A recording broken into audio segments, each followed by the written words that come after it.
Shalom, selamat pagi Bapak Ibu dan saudara-saudari yang terkasih dalam Tuhan Yesus Kristus. Syukur kepada Tuhan, pagi ini kita dapat berjumpa kembali dalam sapaan dan renungan pagi GKI Salatiga bersama saya Iriatun Trikurini. Senin 6 Februari 2023. Sebelum kita mendengar dan merenungkan firman Tuhan, mari kita berdoa. Ya Bapa yang Maha Baik, kami sungguh bersyukur kepadamu untuk hari yang baru yang Tuhan karuniakan kepada kami. Kami bersyukur untuk perlindungan-Mu sepanjang malam dalam tidur kami, sehingga pagi ini kami boleh bangun dengan tubuh yang sehat dan segar.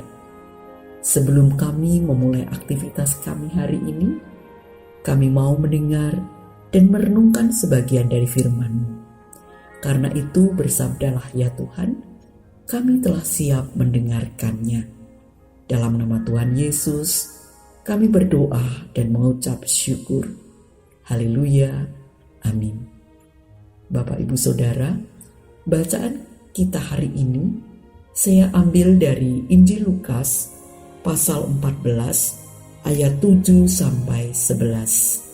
Dan nasnya dari ayatnya yang ke-11. Saya bacakan untuk kita semua. Sebab barang siapa meninggikan diri, ia akan direndahkan. Dan barang siapa merendahkan diri, ia akan ditinggikan. Bapak Ibu Saudara, tema renungan kita hari ini adalah tetaplah rendah hati. Ada seorang budak di istana yang begitu menarik perhatian baginda raja.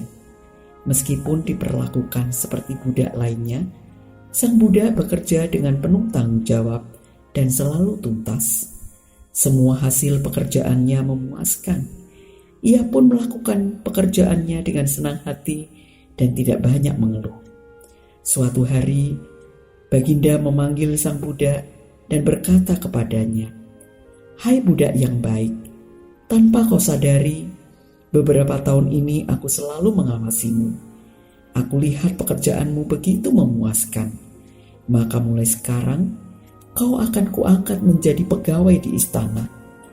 Dan mulai hari ini, kau akan mengenakan semua perlengkapan dan baju yang baik." Betapa senangnya sang budak, karena ia tidak pernah menyangka sama sekali bahwa ia akan diperlakukan begitu baik oleh baginda raja. Padahal ia sendiri tidak pernah memimpikannya. Tentu saja ia sangat bersyukur karenanya. Namun, pengangkatan sang budak menimbulkan rasa iri di antara para budak maupun pegawai istana raja lainnya. Termasuk di antaranya seorang pegawai yang terus-menerus merasa jengkel dan iri karena nasib baik yang dialami sang budak. Si pegawai pun mulai mencari-cari kelemahan sang budak. Setiap hari, setiap ada kesempatan, diam-diam ia mengikuti kemanapun sang budak pergi.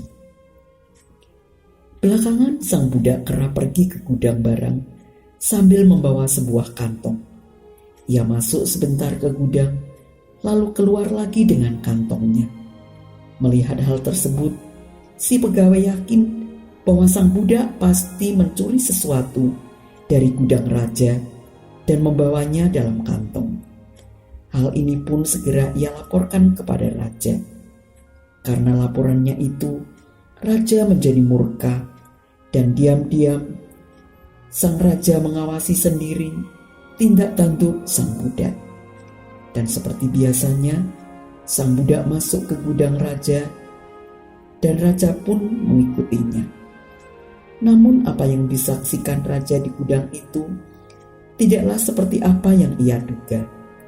Dari tempat persembunyiannya, ia melihat sang budak mengeluarkan sebuah baju lusuh dari kantongnya. Lalu sang budak segera mengganti bajunya yang masih bagus dengan bajunya yang sudah lusuh. Di depan cermin tua di gudang sang raja itu, budak itu melihat dirinya di depan cermin sambil berkata, "Lihat, itulah dirimu dulu. Jangan lupa, dulu kau adalah Buddha. Jangan lupa bersyukur dan tetaplah rendah hati. Raja yang tetap berada di tempat persembunyiannya hanya memandang di keremangan gudang dengan hati bangga dan gembira. Ia tidak salah telah memberikan jabatan kepada sang Buddha yang tetap rendah hati itu. Bapak, Ibu, dan Saudara yang terkasih, semoga kisah ini menginspirasi kita untuk tetap rendah hati, siapapun dan apapun status kita saat ini. Marilah kita selalu belajar menjadi rendah hati. Firman Tuhan katakan, sebab barang siapa meninggikan diri, ia akan direndahkan. Dan barang siapa merendahkan diri, ia akan ditinggikan. Amin. Mari kita berdoa. Ya Bapa yang Maha Baik, terima kasih untuk firman-Mu yang mengingatkan agar kami senantiasa memiliki sikap rendah hati terhadap siapapun dan dimanapun kami berada. Oleh karena itu Tuhan, jika sebentar lagi kami akan melakukan berbagai aktivitas kami, berelasi dan berinteraksi dengan sesama kami, tolong kami agar kami senantiasa mengingat dan menjadikan firman-Mu sebagai pedoman dalam kehidupan kami sehari-hari. Dalam nama Tuhan Yesus, kami berdoa dan mengucap syukur. Amin. Selamat pagi saudara, selamat beraktivitas, dan tetaplah rendah hati. Tuhan menolong kita.